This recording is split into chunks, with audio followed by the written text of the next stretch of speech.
Standard 6 General Science.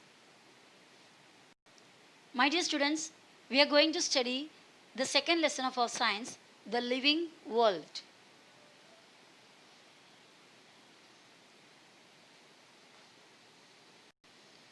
List the things seen in the picture, say whether they are living or non-living things. आपको ये सामने का जो picture है उसमें बहुत सारे थिंग्स दिखाई देते हैं और आप ये जानते हैं ऑलरेडी कि इसमें से कौन से लिविंग थिंग हैं और कौन से नॉन लिविंग थिंग्स हैं. Okay, you can make a list of both. Characteristics of living things. There are many kinds of plants and animals around us. They show some similarities and some differences. Yet, with the help of certain features, we can tell that they are all living things. These features are not seen in non-living things. Such features are said to be the characteristics of living things. Let us study these characteristics. So, हमारे आसपास में बहुत सारे plants और animals हैं. Okay इनमें बहुत सारे सिमिलैरिटी भी है, बहुत सारे डिफरेंसेस भी है. सिमिलैरिटी यानी एक जैसे बहुत सारे क्वालिटीज़ है और अलग अलग भी है. अभी एक जैसा कौन सा है, प्लांट भी बढ़ता है, एनिमल भी बड़ा होता है, बराबर. प्लांट को भी फूड की ज़रूरत है खाने के लिए, मतलब जिंदा रहने के लिए, एनिमल्स को भी चाहिए. तो वैसा बहुत सारे सिमिलैरिटीज़ है और बहुत सारे डिफरेंसेस भी है. लेकिन still we know that all these are living things. Plants भी living है, animals भी living है. So in this lesson we are going to study some specific qualities या characteristics of living things. Living things का कुछ special characteristics के बारे में, गुणों के बारे में हम पढ़ने जा रहे हैं. और इसमें से सबसे पहले हम पढ़ने जा रहे हैं ग्रोथ के बारे में. ग्रोथ मतलब बड़ा होना. अब यहाँ पर एक इमेज दिया हुआ है. ये पिक्चर में आप देखो, एक छोटा सा पप्पी है, एक छोटा सा लड़का, एक छोटी सी लड़की, बराबर. हर एक इंसान जन्म लेते तो बहुत ही छोटे मतलब सबसे छोटा होता है, फिर धीरे धीरे वो बड़ा होता है, चलने लग जाता है ना. तो वैसा थोड़ा वक्त के बाद क्या हो गया, यानी कुछ साल के बाद देखोगे तो ये देखो इतना बड़ा हुआ, ये और थोड़ा बड़ा हुआ, ये भी बड़ी हुई. ऐसा होते होते ये देखो ग्रोन अप, कम्प्लीटली अडल्ट हो गया, बड़े मतलब कंप्लीट ग्रोथ हो गया. ये भी देखो कंप्लीट ग्रोथ हो गई. फिर वक्त जाते जाते जाते क्या हो गया, ये सिचुएशन में आ गया. इसी के साथ साथ यहाँ पे एक ट्री, छोटा सा एक प्लांटलेट दिखा रहे थे, छोटा सा पौधा, वो देखो फिर थोड़ा बड़ा हो गया और बड़ा हुआ और भी बड़े हुए, बराबर. तो growth is a special characteristics of all the living things, not only animals but also plants.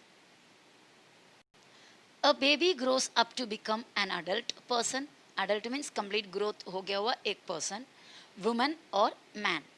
एक बच्चा बड़ा होकर man नहीं तो woman बन जाता है. अगर वो लड़का था तो man बनेंगे, लड़की थी तो woman. During the period of its growth, the baby gains in height, weight and strength.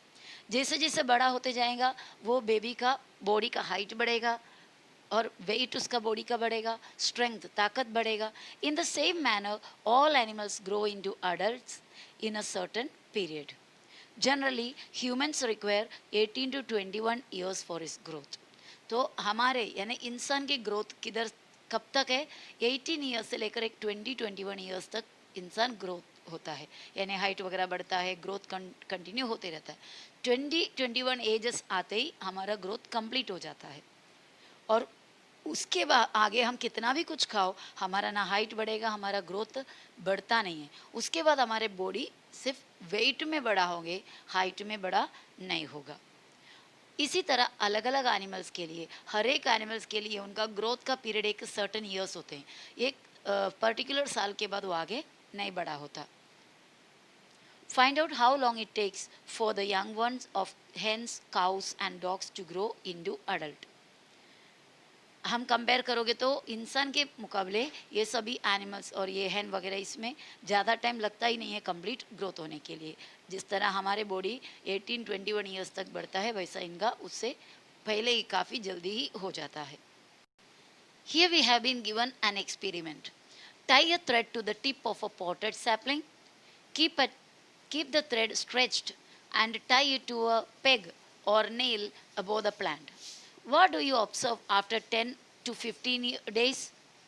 What tells us that the plant has grown taller? In all plants, it is mainly the width and height of the stem that grows. As they grow, some plants develop branches while others do not. अभी यहाँ पर experiment क्या दिया, एक potted plant, जहाँ पर यहाँ पे दिखाया है देखो, एक पॉटेड प्लांट लेना है, छोटा सा एक पौधा, और उसके एकदम टिप में एक रस्सी बांधना है, और उस रस्सी को क्या करना है आपको, एक पेग में, यानी जैसा हुक होता है ना, वैसा हुक जैसा जो स्ट्रक्चर है उस पर, या कोई भी ऊपर कोई हाइट में कोई चीज़ों के साथ वो रस्सी को एकदम स्ट्रेच करके बांधो। यहाँ पर बांधेंगे तो रस्सी एकदम स्ट्रेट है, यानी इतना ही लेंथ है वो रस्सी का, कंप्लीट पकड़ के एकदम खींच के बांध के रखा हुआ है। और आगे जाने दो कुछ दिन, एक 15 डेज के बाद देखोगे तो वो रस्सी जितना हमने टाइट बांधे थे या स्ट्रेच्ड खींच कर बांध के रखे थे, वो रस्सी एकदम लूज हो गया, वो आपको नजर आएगा। क्यों ये लूज हो गया, क्योंकि ये जो झाड़ था उसका हाइट आगे आगे बढ़ गए, तो रस्सी क्या हो गया, रस्सी का जो यहाँ का पोजीशन था, पहले ये रस्सी किधर था देखो, ये पोजीशन में से बांधे थे, तो अभी प्लांट इतना और बढ़ गया तो रस्सी का पोजीशन इधर हुआ, तो पहले जो स्ट्रेच करके रखे थे अभी इस वजह से वो लूज हो गया है। Okay, so this experiment shows that plants also grow. और प्लांट्स जब ग्रो होते हैं, बड़ा होता है, तो एक तो उसका हाइट बढ़ता है या फिर उसका स्टेम का साइज, मोटापा बढ़ जाता है, width of the stem increases. और though all living things grow, animals grow only for a certain period, thus plants on the other hand grow as long as they live. ये सबसे बहुत ही important एक difference है plant और animals में। Plants और animals में एक डिफरेंस ये है मेन, कि प्लांट उसके लाइफ लॉन्ग, पूरे लाइफ भर वो बढ़ते रहता है, बढ़ते वक्त उसका हाइट और उसका स्टेम का विड्थ बढ़ता है। कोई कोई प्लांट में ब्रांचेस भी बढ़ता है, कोई प्लांट में ब्रांचेस नहीं होता, जैसा कोकोनट वगैरह, पाम ट्री वगैरह है, उसका सिर्फ हाइट और बॉडी का मतलब जो स्टेम का विड्थ बढ़ता है, चौड़ाई बढ़ता है, लेकिन उसमें ब्रांचेस नहीं आता, पर ये लाइफ लॉन्ग बड़ा होते रहता है। पर animals grow only for a certain period, animal कुछ पर्टिकुलर पीरियड तक ही बड़ा होता है, उसके बाद इसका ग्रोथ स्टॉप हो जाता है। This is a big difference between plants and animals. The growth of living things occurs from within the body, which means that growth occurs in all parts of the body. अगर एक living thing का body में growth होना, इसका मतलब क्या होता है, उसके बॉडी के सभी पार्ट में ग्रोथ होना, all through the body. And different plant has different kinds of growth. अभी यहाँ पर दो एग्जाम्पल आपको दिया है, एक एग्जाम्पल एक पीपल ट्री का है, बराबर, या फिर बेनियन ट्री का है, और दूसरा एग्जाम्पल एक कोकोनट ट्री का है। देखो दोनों का स्ट्रक्चर में फ़र्क है। और ये जो बनियन ट्री ग्रो हो गए होते होते उसको ब्रांचेस आया, लेकिन कोकोनट ट्री में ब्रांचेस नहीं आया, उसका हाइट से बढ़ते गया। और बेनियन ट्री देखो, इसका ट्रंक बहुत ही मोटा हो गया और बहुत फैल गया, स्प्रेड हो गया, बहुत सारे ब्रांचेस आए, चारों तरफ स्प्रेड हो गया। लेकिन कोकोनट ट्री का ग्रोथ कैसा हुआ, वो स्ट्रेट एक ही डायरेक्शन में ऊपर लेंथ से बढ़ते गया, उसका हाइट से बढ़ते गया, बराबर।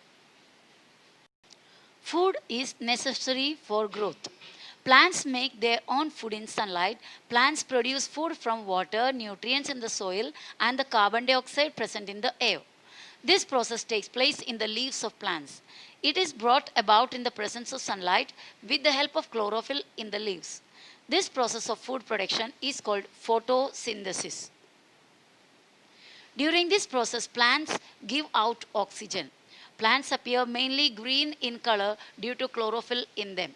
So, हमको खाना चाहिए बड़ा होने के लिए, हम खाना खाते हैं, बराबर, हमको बॉडी में एनर्जी चाहिए, हमारा बॉडी बड़ा होना है तो खाना हम खाते हैं, बराबर। इवन सभी एनिमल्स खाना खाते हुए हम देखते हैं, लेकिन कभी हमने ये नहीं देखा कोई प्लांट एक प्लेट में खाना लेके बैठ के खाते हुए। तो फिर क्या उनको खाना नहीं चाहिए? They are not living? Yes, they are living and they also need food, उन्हें भी खाना चाहिए रहता है। और प्लांट में ऐसा सेपरेट बॉडी ऑर्गन नहीं है, माउथ से खाना खाओ, हाथ से उठा के खाओ, उस ऐसा बॉडी पार्ट्स उसके पूरे स्ट्रक्चर में नहीं है, but still they need food. और प्लांट का ऐसा प्रॉपर्टी है कि वो अपना फूड खुद बनाते हैं। So you may say that हम भी तो हमारा फूड खुद बनाते हैं, स्टोव में रखकर, चूल्हे पे रखकर खाना बनाते, but we are depended on plants. हमें अगर खाना बनना है, चावल बनना है, तो चावल किससे बने हुए हैं? प्लांट से बने हुए हैं। तो प्लांट कोई और चीज़ पर डिपेंडेड है नहीं, प्लांट अपना फूड खुद से बनाते हैं। और प्लांट का किचन होता है उसका लीव्स, और उसके लीव्स में क्लोरोफिल नाम का एक चीज़ होता है। क्लोरोफिल नाम का एक केमिकल सब्सटेंस बोल सकते हैं, ये एक कलरिंग सब्सटेंस, पिगमेंट, पिगमेंट यानी कलरिंग सब्सटेंस, वो क्लोरोफिल के वजह से प्लांट ग्रीन कलर का होता है। तो जितने भी ग्रीन कलर का पार्ट से प्लांट पे, कोई भी प्लांट में अगर ग्रीन कलर है या जिसमें ग्रीन कलर नहीं है वो खाना खुद नहीं बना सकता। सबसे मेन बात, जो जितने भी प्लांट है जिसको अगर ग्रीन कलर का लीफ हो, स्टेम, इवन कोई कोई प्लांट के स्टेम में भी ग्रीन कलर होता है यानी क्लोरोफिल होता है, तो स्टेम भी खाना बना लेते हैं उसका। और मेनली लीव्स खाना बनाते हैं। लीव्स को खाना कैसा बनाना है, लीव्स जो खाना बनाते हैं वो प्रोसीजर को फोटोसिंथेसिस कहते हैं। तो प्लांट के सभी पार्ट उसके लिए काम करते हैं, ऑलमोस्ट सभी पार्ट। ज़मीन के अंदर जो रूट्स होते हैं वो रूट्स क्या करते हैं, ज़मीन के अंदर से पानी को और न्यूट्रिएंट्स यानी अलग अलग मिनरल्स होते हैं, जैसे हमारे बॉडी में कार्बोहाइड्रेट चाहिए और प्रोटीन चाहिए वगैरह, हम बोलते हैं ना, हम विटामिन चाहिए, इसी तरह प्लांट को भी बहुत सारे न्यूट्रिएंट्स चाहिए रहते हैं। और ये न्यूट्रिएंट्स, प्लांट का ज़्यादातर न्यूट्रिएंट्स सब मिट्टी में रहता है। देखो, हम अगर प्लांट को मैन्योर, खाद डाल के देते हैं, फर्टिलाइजर डाल के देते हैं, तो हम क्या प्लांट के पत्तों के ऊपर डालते हैं? नेवर। हम कहाँ डालते हैं? प्लांट के नीचे मिट्टी में डालते हैं, क्योंकि वो मिट्टी से मिल जाते हैं और वो नीचे चले जाते हैं, मिट्टी के अंदर रहता है और वो रूट्स उसे एब्सॉर्ब करते हैं, खींच के अंदर स्टेम के अंदर से पत्तों में तक पहुंचाते हैं। तो मिट्टी के अंदर जो न्यूट्रिएंट्स है वो और वाटर, ये दोनों चीज़ को, सभी चीज़ को रूट्स क्या करेंगे? एब्सॉर्ब करेंगे यानी सोक करेंगे या खींच कर लेंगे और उसको स्लोली स्लोली किधर से रूट्स ने ले लिया, देखो यहाँ पर, और स्लोली स्लोली स्टेम से ऊपर ऊपर जाएंगे वो सभी सब्सटेंस, स्टेम में से हर एक पत्ते में जाएंगे। और पत्ते में क्या रखा हुआ है? क्लोरोफिल है। और ये प्रोसीजर सिर्फ और सिर्फ डे टाइम में चलेगा। ओके, ये प्रोसीजर डे टाइम में चलेगा, क्योंकि देखो हमें खाना बनाने का तो हमें एनर्जी की ज़रूरत है। कौन सी एनर्जी हम यूज़ करते हैं? Heat energy. स्टव जलाकर वो आग देंगे तभी तो खाना पकेगा। सिर्फ खाने का जो सब इंग्रेडिएंट है उसको उठाकर स्टव पे जस रखा और चालू नहीं किया, आग लगाया नहीं, तो क्या खाना पक के मिलेगा, तैयार होके मिलेगा? बिल्कुल नहीं। तो वो एनर्जी यानी हीट एनर्जी हमें स्टव में से जो फ्यूल हमने डाला हुआ है, कभी केरोसिन डाला रहता है या कभी घासलेट या कभी लकड़ी भी जलाते हैं, तो वो एनर्जी से खाना बनता है। इसी तरह प्लांट को भी एनर्जी की ज़रूरत है और ये एनर्जी उन्हें सिर्फ डे टाइम में मिलता है, क्योंकि सन देता है energy. What is the energy for plant to prepare food? Sunlight is the energy for plant to prepare food. तो ये सनलाइट किसको मिलेगा? पत्तों में मिलेगा। और पत्ते में क्या आ चुका हुआ है? वाटर और न्यूट्रिएंट्स आ गया है। किसके ज़रिए? रूट के ज़रिए, स्टेम के ज़रिए पहुंच गए। और कार्बन डाइऑक्साइड तो एटमॉस्फेयर में बहुत सारे अवेलेबल है, तो कार्बन डाइऑक्साइड भी लेंगे थोड़ा। तो ये सभी चीज़ को लेकर खाना बनता है किसके अंदर? प्लांट के पत्तों में। और ये प्रोसीजर को हम क्या कहते हैं? फोटोसिंथेसिस कहते हैं। और जब हम देखो खाना वगैरह बनाते हैं, इवन फैक्ट्री में कुछ प्रोसीजर होते हैं, तो बाहर कुछ एक्स्ट्रा गैसेस निकलते हैं, कुछ वेस्ट गैसेस निकलते हैं, बराबर। इसी तरह हम जब खाना बनाते हैं तो कुछ गैसेस बाहर निकल जाते हैं, कुछ कभी धुआं निकलते हैं। तो कोई भी एक फंक्शन करते हो तो कुछ एक्स्ट्रा प्रोडक्ट्स भी उसमें निकल जाते हैं, तो वो एक्स्ट्रा प्रोडक्ट है ऑक्सीजन। तो ये प्लांट अपना खाना बना लेते हैं कार्बन डाइऑक्साइड, सनलाइट और वाटर न्यूट्रिएंट्स को सबको लेकर, लेकिन इसके लिए क्लोरोफिल की मदद चाहिए। ठीक है, क्लोरोफिल नहीं है तो ये बनेगा नहीं खाना। तो ये जब बनता है तो ऑक्सीजन बाहर आ जाते हैं और ये ऑक्सीजन एटमॉस्फेयर को और प्योर कर देता है। इसलिए हम कहते हैं कि plants cleans the atmosphere, plant atmosphere को क्लीन करते हैं और ये ऑक्सीजन हमारा सभी लिविंग ऑर्गेनिज्म का ब्रीथिंग का यूज़ के लिए भी हो जाता है। सो ये था प्लांट्स किस तरह खाना बनाते हैं। ओके, और इसके लिए उनको क्लोरोफिल चाहिए। Animals, however, do not have chlorophyll. They do not produce their own food. They search for food. Animals such as goats, sheep, horses eat grass, while wild animals such as tigers, lions meet their need for food by hunting other animals which live on plants. तो अभी animals के बारे में बोलोगे तो animals की body में green colour का क्लोरोफिल नहीं है, तो क्लोरोफिल नहीं है तो वो खुद से खाना नहीं बनाता। अगर हमारी बॉडी में क्लोरोफिल होते हैं तो हम अच्छा धूप में जाकर खड़े रह के धूप ऐसा बोलते और हमारी बॉडी में ऑटोमेटिकली खाना बन जाते थे, एनर्जी बन जाता था। लेकिन वी डोंट हैव क्लोरोफिल, तो इसके लिए हमें खाना खुद बनाना, मतलब हमारा खुद का बॉडी में फोटोसिंथेसिस से खाना नहीं बनता। तो कुछ एनिमल्स होता है पत्ते, झाड़, घास वगैरह खाते हैं और उससे एनर्जी मिल जाता है, दैट इज़ देयर फूड। क्योंकि ये पत्ते वगैरह खाने से कहाँ से फूड मिलता है? क्योंकि ऑलरेडी प्लांट वो पत्तों में खाना बना के रखे हुए हैं, तो वो खाना हम यूज़ करते हैं। जो पत्ते वगैरह खाने वाले लिविंग ऑर्गेनिज्म। कुछ वाइल्ड एनिमल्स ऐसा होता है कि दूसरे जानवरों का फ्लैश खाते हैं, मटन खाते हैं। उनको कहाँ से एनर्जी मिलता है? क्योंकि उनको जो प्लांट ने बनाया था वो प्लांट हो, सपोज फॉर एग्जाम्पल अभी हिरण, डियर, डियर क्या खाता है? घास, प्लांट वगैरह खाते हैं, तो उसको एनर्जी वो प्लांट से मिला जो प्लांट ने खुद से बनाया हुआ था। वही एनर्जी इनडायरेक्टली किस में पहुंचाते हैं? वाइल्ड एनिमल्स में। जब वो वाइल्ड एनिमल्स जो फ्लैश वगैरह खाने वाले लायन, टाइगर वगैरह जो है, वो जब हिरन को खाते हैं तो इनडायरेक्टली वो प्लांट का ही तो फूड, प्लांट ने बनाया हुआ ये फूड किसको ही पहुंच जाते हैं? वो वाइल्ड एनिमल्स को भी मिल जाते हैं। नाउ द नेक्स्ट प्रोसीजर या next characteristic is respiration. Okay, तो हमने दो चीज़ एक्चुअली देखें, एक प्लांट्स और एनिमल्स या लिविंग थिंग्स ग्रो होता है, second one living things need food for their growth. Now third one is respiration. You know what is respiration? Already आपने पढ़ा है, breathing, breathing in, breathing out वगैरह। Living things need oxygen in order to live. Inhaling oxygen and exhaling the carbon dioxide formed in the body due to the use of oxygen is called respiration. Animals such as fish, snake, mouse, etc. have specific organs for respiration. On the other hand, plants respire by means of microscopic pores on their stems and leaves.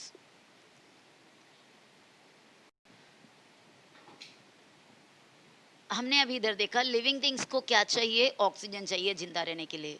Okay, थोड़ा देर हम हमारा नाक और मुंह बंद करके रखोगे तो वी फील लाइक सफोकेशन, और कंटिन्यू रखोगे तो हम भी मर जाएंगे।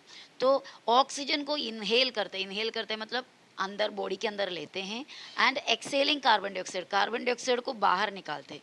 इनहेल यानी अंदर लेना, एक्सेल यानी बाहर निकालना नाक से।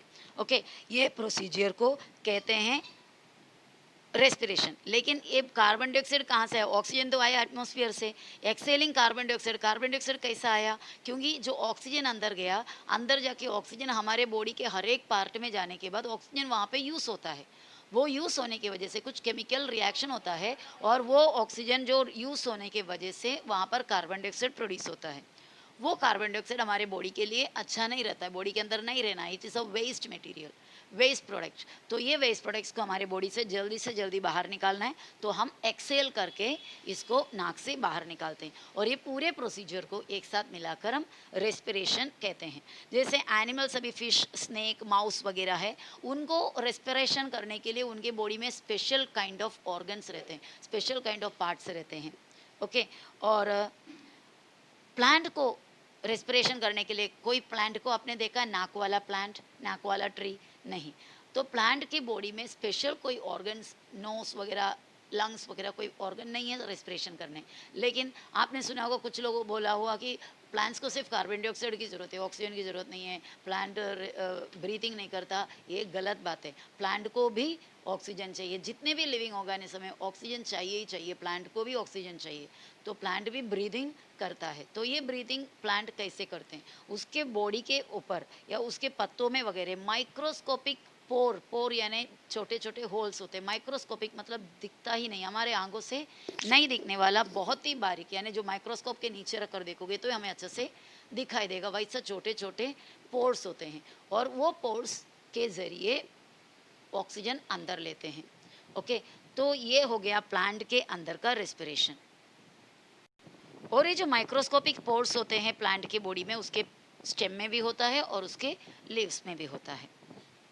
यहाँ पर आपको इमेज दिया हुआ है, देखो ह्यूमन बीइंग का जो रेस्पिरेशन है नोस के थ्रू होता है। नोस से देखो अंदर गया, ये जो पाइप दिख रहा है उस पाइप के ज़रिए अंदर जाता है। ये दोनों जो ऑर्गन है यहाँ पर, ये दोनों ऑर्गन को हम लंग्स कहते हैं।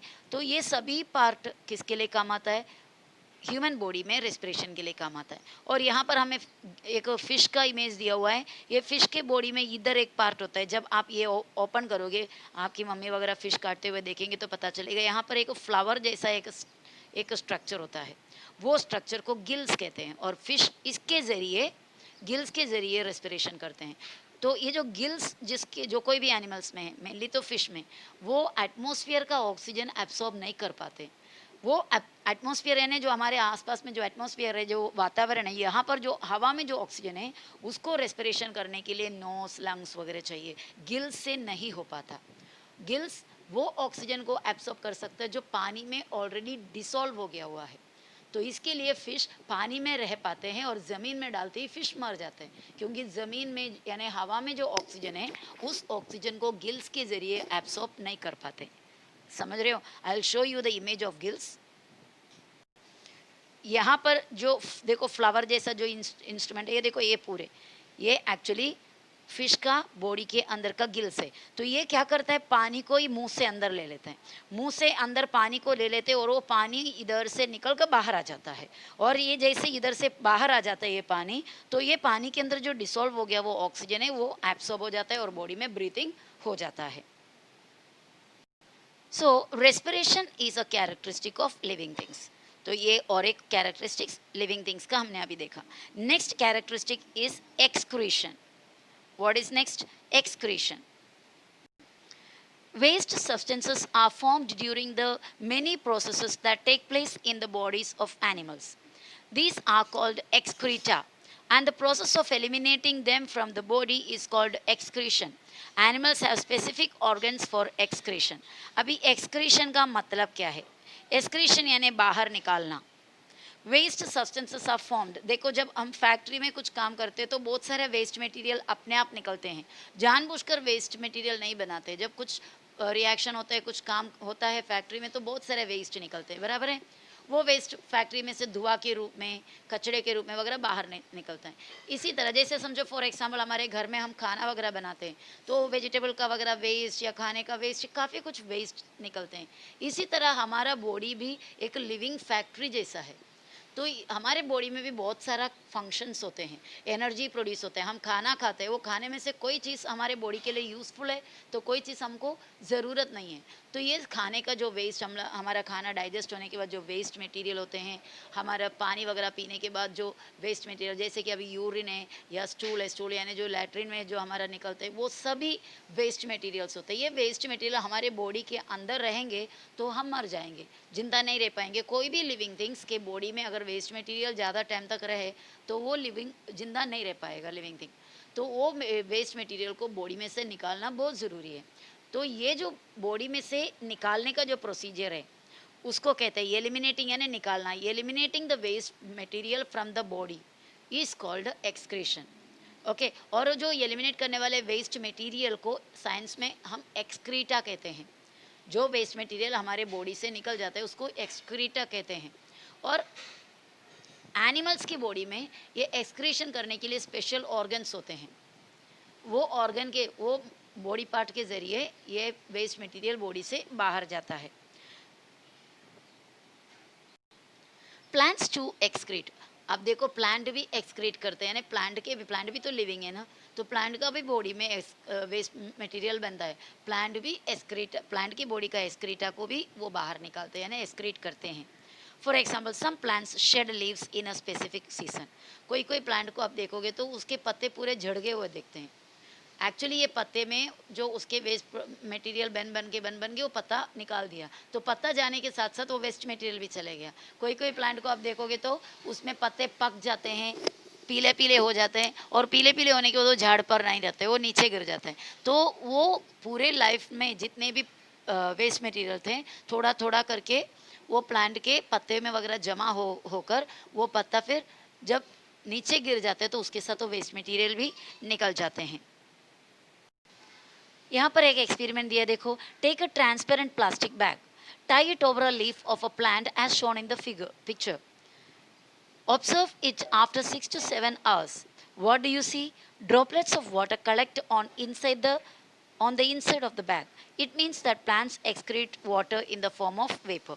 आप ये खुद भी कर सकते हैं। एक प्लांट को क्या करना है, उसके एक पत्ते को प्लास्टिक कवर से ढको, यानी बांध दो। वो पत्ता कम्प्लीटली प्लास्टिक कवर के अंदर रहने दो, और कुछ 6-7 घंटे के बाद वो प्लास्टिक कवर को आप निकालोगे तो प्लास्टिक कवर के अंदर का हिस्सा पूरा वाटर के बारीक बारीक ड्रॉपलेट्स रहेंगे, एकदम बारीक बारीक बूंदे। इसका मतलब पत्ते के थ्रू प्लांट्स क्या करता है, वाटर वेपर इवापोरेट करता है। जैसे हमारे नाक से वेस्ट मटेरियल निकलता है, दैट इज कार्बन डाइऑक्साइड, थोड़े थोड़े वाटर वेपर भी निकलते हैं। इसी तरह प्लांट का भी बॉडी से वाटर वेपर के रूप में क्या होता है, वाटर अंदर का जो एक्सक्रीट है, मतलब वेस्ट मटेरियल है, वो निकल जाता है। इसी तरह देखो कोई कोई प्लांट के जो स्टेम में उसमें कुछ स्टिकी सब्सटेंसेस, कुछ गम जैसा चीज़ें आपको देखने मिलेगा। ये ज़्यादातर बबल ट्री में और ड्रम स्टिक के ट्री में वगैरह आपको ऐसा दिखाई देगा। और ये एक्चुअली उठाएंगे ना, बहुत ही स्टिकी रहेगा, हाथ में ऐसा लगाओगे तो बहुत ही स्टिकी रहेगा, इवन चीज़ें वगैरह इससे इससे चिपकते भी हैं। तो ये मटेरियल जो निकलता है बाहर, ये भी एक काइंड ऑफ वेस्ट मटेरियल है जो ओट प्लांट में बना था।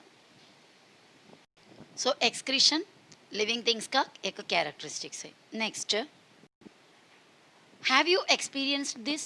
What happened immediately after the following actions?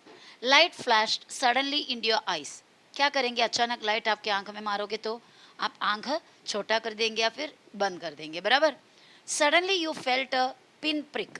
अगर कोई चीज़ आपको कोई पिन वगैरह प्रिक हो गया, यानी मतलब आपके बॉडी को टोचने का काम किया, तो क्या करेंगे? आप जल्दी से वो पार्ट को जर्किंग करेंगे, यानी कि ऐसा एकदम फास्ट में हटा देंगे। The leaves of a mimosa plant were touched. Mimosa क्या होता है? ये जो यहाँ पर दिखाया हुआ प्लांट है, ये है मिमोसा। हम इसको टच मी नॉट बोलते हैं इंग्लिश में, और हिंदी में इसे चुई मुई बोलते हैं, शर्मीली बोलते हैं। ये प्लांट को जस्ट हम टच करोगे तो क्या होगा? उसके सभी पत्ते फोल्ड हो जाता है, बराबर। जैसे टच किया तो सभी पत्ते, या जो पत्ते में टच किया वो फिर धीरे धीरे बाजू का भी पत्ता फोल्ड हो जाते हैं, ऐसा नीचे मुरझाते हैं। At sunset lamps on the street और country courtyard are lit and insects gather around the lamps. देखो हम शाम को बत्ती वगैरह जलाते हैं, लाइट वगैरह, इवन स्ट्रीट लाइट वगैरह ऑन होता है, तो जितने भी छोटे छोटे इंसेक्ट है वो उड़ उड़कर ये बत्तियों के आसपास में जाकर चिपक जाता है या उधर ही आसपास में घूमते हैं, ठीक है। अब ये सब प्रोसीजर जो हमने देखा, ये सब एक्टिविटीज़, इसे एक्चुअली क्या कहते हैं? Responsiveness to stimuli and movement. जो वर्ड आपने देखा यहाँ पर स्टिमुलाई, ये एक प्लूरल वर्ड है। इसका सिंगुलर होता है स्टिमुलस। मतलब कोई भी एक काम करने के लिए या कोई भी एक रिएक्शन होने के लिए हमें जो उसकी तरफ खींचते हैं या उसकी तरफ हमें अट्रैक्ट करने वाला जो एक्शन, उसको स्टिमुलस कहते हैं या स्टिमुलाई कहते हैं। फॉर एग्जाम्पल के ज़रिए आपको और बेटर समझेगा। अगर हमें समझो आसमान से एक साउंड आया, कोई एरोप्लेन चलने का, वो जैसे वो साउंड हमारे कान में पहुंच जाता है, हम क्या कर देते हैं? आसमान की तरफ देखने लग जाता है। तो उस साउंड का जो आना, दैट इज़ द स्टिमुलस, और हमारा जो रिएक्शन है उस स्टिमुलस के लिए, यानी उसको देखने के लिए हम ऊपर की तरफ मुड़ना या आंख हमारा ऊपर की तरफ दिखाना, वो हो गया रिस्पॉन्सिवनेस। अनदर दूसरा एग्जाम्पल समझो कि हमने टच मी नॉट का फ्लावर पत्तों को टच किया। टच करना इज द स्टिमुलस एंड वो पत्ते फोल्ड होना, दैट इज द रिस्पॉन्सिवनेस। अगर किसी ने हमको मारा, मारना एक स्टिमुलस, और वो मार खा के हमको रोना, हम रोना, वो रोने का प्रोसीजर, वो action, that is the responsiveness. So हमारे बॉडी में या हर एक लिविंग थिंग्स के बॉडी में रिस्पॉन्सिवनेस होता है। जो स्टिमुलस उसको रिस्पॉन्ड करने के लिए फोर्स करते हैं, वो स्टिमुलस की वजह से वो रिस्पॉन्सिवनेस दिखाते हैं। तो नेक्स्ट कैरेक्टरिस्टिक लिविंग थिंग्स का है responsiveness to stimuli and movement. Living things act in various ways when responding to stimulus. हाँ, यहाँ पर उसका सिंगुलर दिया है, स्टिमुलस, प्लूरल होता है stimuli. If you suddenly enter a cow shed, the cows and buffaloes stand up, begin to move. One or two may even start mooing. Mooing means sound, आवाज करने लग जाते हैं। तो अचानक एक काउ शेड में या बफेलो शेड में आप अंदर गए, कोई भी इंसान गया, कोई भी दूसरा जानवर गए, तो जल्दी से वो काउस बफेलोस क्या करने लग जाते हैं, या अगर सोए होते तो जल्दी से खड़े हो जाते हैं, यहाँ वहाँ मूव होने का कोशिश करते हैं और आवाज़ भी जोर जोर का करते हैं। This are all movements. हमारा उधर जाना, एंट्री होना, that is the stimulus, and they are making the sound is the responsiveness. A creeper plant in the courtyard leans towards the support. A potted plant placed in a window grows towards sunlight. It means that plants too show movement. Living things move of their own accord. अब आप सोचेंगे कि सिर्फ animals ही और एक आधा plant ही responsive करता है क्या? जैसे हमने मिमोसा को देखा, वो रिस्पॉन्सिवनेस करते हैं, तो और भी कुछ प्लांट्स होते हैं, अभी समझो क्रीपर प्लांट है। क्रीपर प्लांट क्या होता है, जो वेल जैसा जो बढ़ता है वो प्लांट, वो भी कॉर्टयार्ड में वगैरह लगाया हुआ रहता है, हमारे आंगन में वगैरह। ये हमेशा उसको अगर समझो वो स्टेडी नहीं रह पाते हैं, उसका स्टेम इतना ताकत वाला नहीं रहता है, इतना मजबूत नहीं रहता है, तो वो कोई और सपोर्ट उसके बाजू में, वो प्लांट के बाजू में अगर हमने एक लकड़ी को वगैरह लगा के रखा है, तो वो ऑटोमेटिकली वो लकड़ी की तरफ बढ़ेगा। जहाँ पर उसको सपोर्ट मिलेगा जिस पे चढ़ने के लिए, वो प्लांट की तरफ, या वो कोई भी एक चीज़ बना के रखा, समझो लकड़ी लगाया, फेंस लगाया, जो कुछ भी सपोर्ट मिलता है उस सपोर्ट की तरफ वो ऑटोमेटिकली बढ़ते बढ़ते जाएंगे। इसका मतलब इसको भी रिस्पॉन्सिवनेस टू स्टिमुलाई है। और अगर हम समझो एक प्लांट, एक पॉटेड प्लांट हमारा खिड़की के अंदर की तरफ, घर के अंदर रखें, कुछ दिन के बाद आप देखोगे तो उसके सभी ब्रांचेस खिड़की से बाहर की तरफ बढ़ता हुआ आपको दिखाई देगा, अंदर की तरफ एक भी ब्रांच आपको नहीं दिखाई देंगे। तो वो सनलाइट की तरफ, सनलाइट जो साइड से आ रहा था उसके तरफ उसका स्टिमुलेशन था और उसके तरफ वो रेस्पॉन्ड हुआ। नेक्स्ट कैरेक्टरिस्टिक्स है reproduction. Living things produce other living things like themselves. Some animals give birth to their young ones, some lay eggs. Their young ones hatch out of eggs. New plants are produced from the seeds, stems or leaves of plants.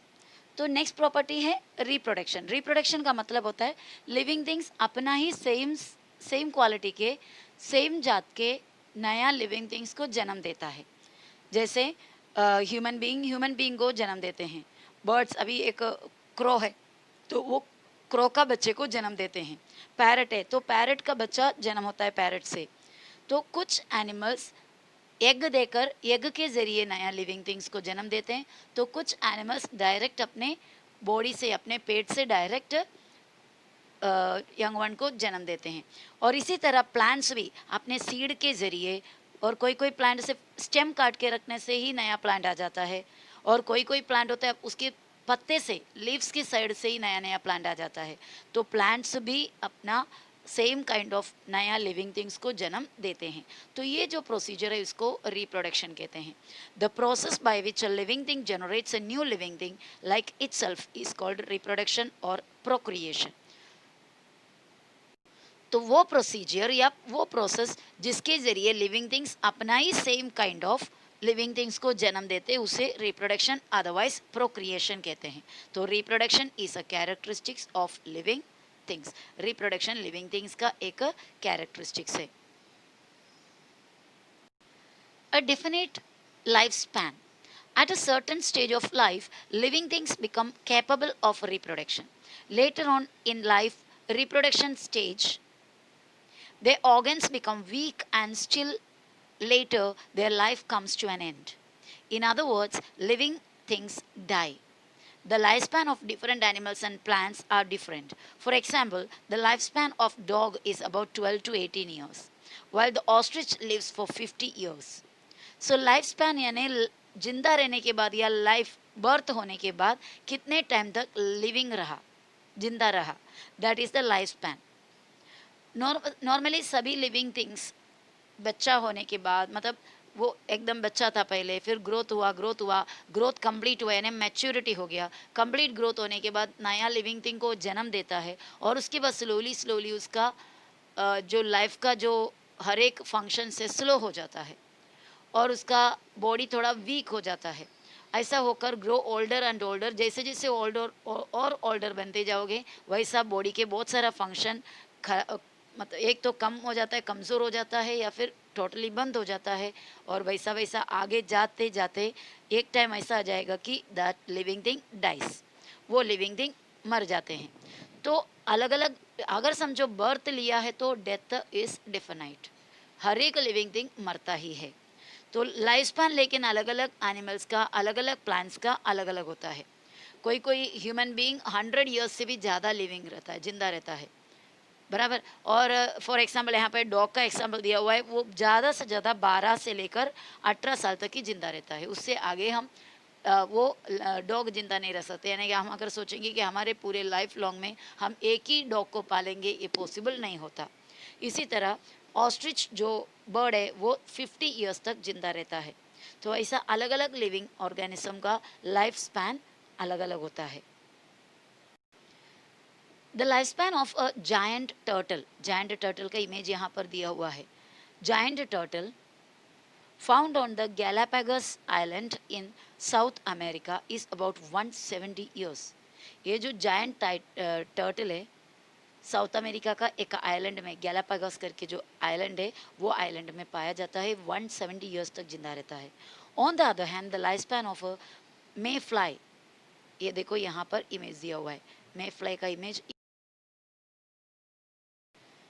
यहाँ पर जो दिया हुआ ये जो image है वो मे fly का है. ये ranges from 1 hour to 24 hours. बेचारे 24 आवर्स, 1 आवर और 24 आवर्स के बीच का जितना टाइम है, एक तो कोई कोई 1 आवर या कोई 2 आवर्स, यानी लेस दैन 24 आवर्स ये जिंदा रहता है. Now next is a cellular structure. Cellular structure for example समझो एक दीवार है, एक वॉल है. वो वॉल को बनाने के लिए हम क्या करते हैं, बहुत सारे ब्रिक्स को लाइन से अरेंज करके बना देते हैं. So a wall is made up of so many bricks. या फिर आप मधुमक्खी का छत्ता देखा होगा, हनीकॉम. वो हनीकॉम में देखो एक एक एक एक सेपरेट सेपरेट सेक्शन आपको दिखाई देंगे. यहाँ पर भी इमेज दिया हुआ है, देखो एक एक छोटे छोटे सेक्शन दिया हुआ है. सभी देखो हेक्सागोनल शेप से, हर एक शेप को कितने साइड से, 6 6 साइड से, बराबर. इतना आर्टिक आर्टिक तरीके से, यानी इतने अच्छे आर्ट है यहाँ पर जो मधुमक्खी ने बनाया हुआ है. तो ये कुछ वैक्सी सब्सटेंसेस से बनाया हुआ है जो उसकी बॉडी से बनता है. ओके, तो ये सभी इस तरह छोटे छोटे चीज़ों से बने. वैसा हर एक लिविंग थिंग्स का बॉडी भी बहुत ही छोटे छोटे स्मॉल स्मॉल यूनिट से बने हुए हैं, बहुत ही छोटे छोटे यूनिट से बने हुए हैं. ये यूनिट्स को हम सेल्स कहते हैं. तो कोई भी लिविंग ऑर्गेनिज्म का सबसे छोटा यूनिट, जिस तरह दीवार ईंटों से बने हुए, मधुमक्खी का जो हानीकॉम है बहुत सारे छोटे छोटे सेल्स से बने हुए या बहुत सारे छोटे छोटे पार्ट से बने हुए हैं. इसी तरह हमारे बॉडी या all the living organism, not only animals, all the plants also, सभी लिविंग ऑर्गेनिज्म का बॉडी सेल से बने हुए हैं. Cell, okay. और आगे जाते जाते हायर स्टैंडर्ड में जाते जाते आप सेल का स्ट्रक्चर क्या है पढ़ोगे. तो बहुत सारे बारीक बारीक यानी एकदम माइक्रोस्कोपिक सेल से सभी लिविंग ऑर्गेनिज्म का बॉडी बने हुए हैं. So you may have seen the small compartments of a honeycomb. These compartments are joined together to form a honeycomb. A wall has bricks. To construct a wall, we formally join the bricks together. So मैंने already explain कर लिया. Living things are made of small units called cells. All the actions and processes in the bodies of living things are brought about with the help of these microscopic cells. हमारे सभी living organism के body cell से बने हुए हैं. Body में जितने भी फंक्शंस होते हैं, हमने अभी तक जितने भी फंक्शन देखे, सेल जो डाइजेशन, एक्सक्रीशन, रेस्पिरेशन, सभी सभी कुछ हर एक function separate separate special kind of cell के ज़रिए होता है. पूरे बॉडी वर्क करता भी सेल से ही है. और ये सेल्स हमारे आंखों से दिखाई नहीं देते, they are microscopic. Some living things are made of a single cell. These are called unicellular organisms. On the other hand, the living things that are made of many cells are called multicellular organisms. The amoeba, चलो उधर तक हम देखते हैं. कुछ living organism होता है, कुछ लिविंग थिंग्स होते हैं जिसका पूरे बॉडी एक ही एक सेल से बने हुए हैं. एक ही सेल में सब कुछ फंक्शन होता है. ओके, ऐसा अगर माइक्रो ऑर्गेनिज्म, ऐसा कोई लिविंग थिंग्स है तो वो ज़रूर माइक्रो ऑर्गेनिज्म जैसे होंगे, यानी एकदम छोटे होंगे जो हमारे आंखों से नहीं दिखते हैं. तो वैसा कुछ लिविंग थिंग्स भी होते हैं. और बहुत सारे सेल से बने हुए लिविंग थिंग्स होते हैं, उसे मल्टी सेलुलर ऑर्गेनिजम्स कहते हैं. तो ह्यूमन बीइंग, डॉग, जो जो हमारे आसपास के जो लिविंग थिंग्स है जिन्हें हम देखते हैं, एलिफेंट, गोट, ये सभी living things, even a cockroach तक छोटे हैं वो, उसके भी बॉडी में बहुत सारे सेल्स होते हैं. तो वो ये सभी इवन ह्यूमन बीइंग, हम भी मल्टी सेलुलर ऑर्गेनिज्म से. और यूनिसेलुलर ऑर्गेनिज्म में आपको एग्जांपल मिलेगा, जैसे अमीबा, यहाँ पर आपको इमेज दिया हुआ है. अमीबा ये सब हमारे आंखों से नहीं दिखता. पैरामीशियम, ये सब लिविंग ऑर्गेनिज्म है, चप्पल का शेप में जो दिख रहा है पैरामीशियम. कॉकरोच, ये सभी, इवन द डव और क्रो और जो कुछ भी लिविंग ऑर्गेनिज्म है, सभी के बॉडी सेल से बने हुए. लेकिन अमीबा जैसे जो ऑर्गेनिज्म है उसके बॉडी में एक एक सेल होता है सभी फंक्शन के लिए. This is a single cell. तो इसे यूनिसेलुलर ऑर्गेनिज्म कहते हैं. The amoeba and some other organisms are unicellular, while man, cow, mouse, cockroach, elephants, banyan tree, and the onion, etc., etc., are all multicellular organisms. All the characteristics of living things are seen in every cell of the living things, whether it is unicellular or multicellular. तो एक living things का जितने भी हमने characteristics देखे अभी तक, बहुत सारे कैरेक्टरिस्टिक आज लेसन स्टार्ट होने से पढ़ते आ रहा है, ये सभी कैरेक्टरिस्टिक्स ए सेल्स के अंदर रहेगा, चाहे वो मल्टी सेलुलर ऑर्गेनिज्म हो या unicellular. So cellular structure is the main characteristic of living things, even though the number of cells may vary. Cellular structure भी एक main characteristic है living organism का. हो सकता है कि सेल का नंबर चेंज हो सकते हैं, may vary, vary means may change, number of cells may change, but cell cell का जो प्रेजेंस है, the presence of cell is the main characteristics of all the living things. Institutes at work. The institute that work for the survey and conservation of the various plants and animals in different parts of India are the Botanical Survey of India. It established in 1890, and the Zoological Survey of India that was established in 1916 respectively. In case you find an unfamiliar plant or animal in your surroundings, you can communicate with these institutes to obtain more information about it. तो ऐसे बहुत सारे institute बनाया गया हुआ है, हमारे देश में भी है, दूसरे देश में भी है. इंडिया में जो मेन है that is botanical survey of India और zoological survey of India. Botanical survey of India means it is for the plant kingdom and zoological survey of India for the animal kingdom. तो इनके पास पूरे research, पूरे study का मतलब continue सर्वे करते रहते, study करते रहते प्लांट्स और एनिमल किंगडम के बारे में. तो इनके पास सभी एनिमल्स का, सभी प्लांट्स का फुल डिटेल्स रहता है.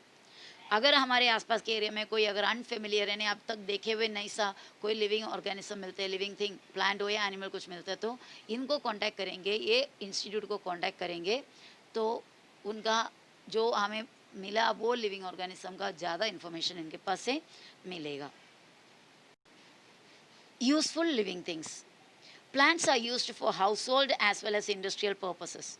For example fenugreek methi, potato, okra, bhendi, apple, banana are used as food, while vasaka, another name is adulsa, hirada, beheda, asparagus are used as medicines. तो कुछ प्लांट्स होते हैं हमारे हाउस होल्ड पर्पज़ के लिए, यानी घर का काम के लिए या खाना वगैरह बनाने के लिए इस्तेमाल करते हैं, जैसे इधर एग्जाम्पल दिया, ये सभी एग्जाम्पल आपको पता है. और फ्रूट्स होते हैं वो भी हम खाने के पर्पज़ के लिए यूज़ करते हैं. और वसा या फिर अडुल्सा का वगैरह काढ़ा बनाकर पीते सर्दी खांसी वगैरह होने पर. हिरदा, बेहदा, एस्परागस, ये सब अलग अलग प्लांट्स है जिसको मेडिसिनल क्वालिटी है, यानी वो मेडिसिन के लिए यूज़ करते हैं, आयुर्वेद में मेडिसिन के लिए यूज़ करते हैं.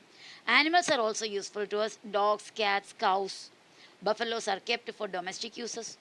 तो आप पूछेंगे कैट और डॉग का वगैरह क्या यूज़ है. Dog take care of the या लुक्स आफ्टर द हाउस, वो हमारे लिए थोड़ा प्रोटेक्शन का काम करते हैं. इवन कैट भी काम आता है, जो रोडेंट्स है यानी माउस जैसे जो एनिमल है उसको दूर रखते हैं.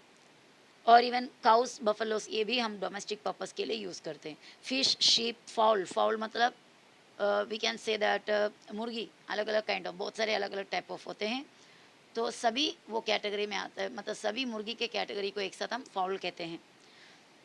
आर यूज्ड एज फूड, ये सब फूड के लिए यूज़ करते हैं. Well animals like horse, oxen, camel prove useful in various occupations, अलग अलग काम के लिए, गाड़ियाँ वगैरह चलाने के लिए. ट्रैक्टर का पहले का जो पुराना तरीके का जो ट्रैक्टर है, हल, वो चलाने वगैरह इस्तेमाल करते हैं.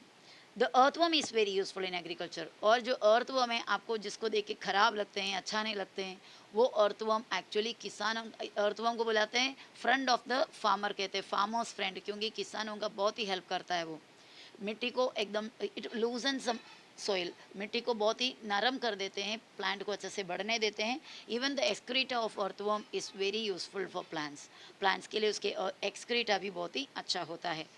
तो अर्थवर्म प्लांट को अच्छे से बढ़ने का हेल्प करते हैं.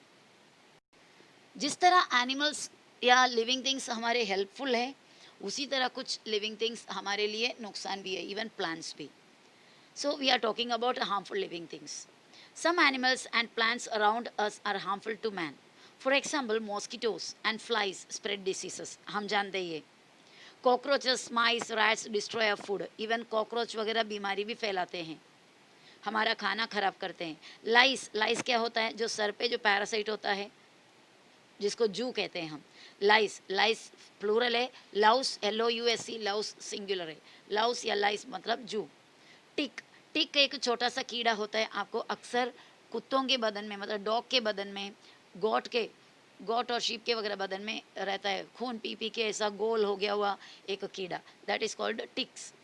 ऑल्सो स्प्रेड डिसीजेस, ये भी, इवन जू भी बीमारी क्रिएट करते हैं। The bites of some poisonous lizard, कोई कोई पॉइजनस लिजार्ड होता है, वो काटने से मर जाते हैं इंसान। स्पाइडर, स्पाइडर का भी काटने से कभी कभी डेथ तक होते हैं। स्नेक्स, स्कॉर्पियन, स्कॉर्पियन बिच्छू, ये सभी का काटने पर, उसका जहर अंदर जाने पर इवन डेथ भी हो सकता है, can even cause death. If wild animals, wild elephants enter human settlements, they cause a lot of destruction. कभी कभी जो जंगली हाथी होती है, ह्यूमन सेटलमेंट में, मतलब इंसान के रहने के एरिया में अगर घुस जाते हैं तो बहुत बड़ा तबाही मचाकर, बहुत ही नुकसान क्रिएट करके इंसानों का जान तक लेकर ही चले जाते हैं। Some plants too can be harmful. अभी तो हमने एनिमल्स के बारे में बोला, इसी तरह कुछ प्लांट्स भी बहुत ही हार्मफुल होते हैं। As for example the dodder, parthenium and other weeds. Weed मतलब जो जंगली झाड़ होते हैं हमारे खेती में वगैरह, बिन बुलाए आके उग जाते हैं, है ना, उसको वीड कहते हैं। तो ऐसे कुछ वीड्स होते हैं, डॉडर, पार्थेनियम वगैरह वगैरह, ये भी बहुत ही हार्मफुल होते हैं। Pots of nettle, colocasia leaves cause itching. Colocasia आपको पता है, जो आलू वड़ी बनाने के लिए इस्तेमाल करते हो ना, ये जो पत्ते, ये पत्ते के ऊपर पानी गिरोगे तो गोल गोल गोल गोल रहते हैं, तो ये कोलोकेशिया है। कोलोकेशिया का ये लीव्स को हम काटने पर या उसको उसको इस्तेमाल करने पे हमारा हाथ में वगैरह इचिंग होने लग जाता है। तो इसके लिए ये सब, इसका कुछ प्रिपरेशन करते तो इमली वगैरह डालकर उसका इचिंग को कम करने का कोशिश करते हैं। तो वो एक नुकसान है। और इसी तरह pots of nettle, pots of nettle, nettle एक प्लांट है, उसका पॉड यानी उसका फ्रूट का जो कवर है, उसको वो अगर हमारे बदन में किधर भी टच हो गया तो बहुत ही इचिंग होता है। I will show you the image of nettle pots. Pots of nettle इस तरह दिखाई देते हैं। ये जो बनाया है ना यहाँ पर, ये पॉट्स ऑफ नेटल है, और ये इससे छूने से इचिंग होता है, इचिंग यानी खुजली होती है। Plants like oleander, lantana have strong odors. Odor मतलब, odor का मतलब होता है smell. ओलियंडर, लैंटना वगैरह जो प्लांट्स है उसमें बहुत ही हार्ड स्मेल होता है, वो हार्ड स्मेल हमें तकलीफ देती है। The datura plant is poisonous. Datura जो प्लांट है, यहाँ पर उसका इमेज दिया हुआ है, ये पॉइसन है। देखो इसमें एक बीज आता है, एक सीड आता, देखो फल आता है, देखो इस पे कांटे कांटे से जैसा लगता है। कभी कभी ये पूजा के लिए वगैरह कोई ला कर रखा हुआ, मतलब पूजा के लिए क्या, कोई आइडिया क्लियरली नहीं है, लेकिन मार्केट में कभी कभी किसी के हाथ में ये देखा है। तो ये दत्तूरा प्लांट पॉइसनस होते हैं, इसे खाने से जहर होती है। Uncontrolled growth of fungi, fungi मतलब क्या होता है, फंगस का प्लूरल है fungi, and algae in water pollutes drinking water and may cause the spread of diseases. Fungus वगैरह जो है, ब्रेड बहुत दिन तक ऐसे यूज़ किए बिना रखेंगे तो उसके ऊपर एक ग्रेइश कलर का ग्रोथ होता है, उसको फंगस, और उसका प्लूरल है फंगी, फंगी होता है। और ये भी ऐसा ब्रेड वगैरह खाने से हम बीमार हो जाते हैं, यानी फंगस बीमारी क्रिएट कर सकता है। और कोई कोई जगह में पानी जमा होकर रखा हुआ है तो उसके ऊपर देखो एल्गे, एक कलर का ग्रीनिश कुछ तो लेयर उसके ऊपर आया हुआ रहता है। तो ये भी इस वो पानी को अगर ड्रिंकिंग के लिए यूज़ किया, पहुंच गया ड्रिंकिंग का टैप वाटर के अंदर, तो वो भी बीमारी बना सकते हैं। तो ऐसा हार्मफुल प्लांट्स के बारे में अभी हमने देखा। Now wild animals that hunt other animals for food are called predators. Predator यानी शिकार करने वाले animals, जो दूसरे जानवरों को मार के उसका फूड, उसका फ्लैश खाने वाले एनिमल्स को प्रेडेटर कहते हैं। और जो शिकार होते हैं, जो प्लांट को ये लोग खाते हैं, सॉरी जो एनिमल को ये लोग खाते हैं, ये वाइल्ड एनिमल, उन्हें प्रे कहते हैं। प्रे और प्रीडेटर, प्रे मतलब शिकार जिसका हो गया, और प्रीडेटर मतलब शिकार जिसने किया। For example lion, tiger, wolves, leopards etcetera.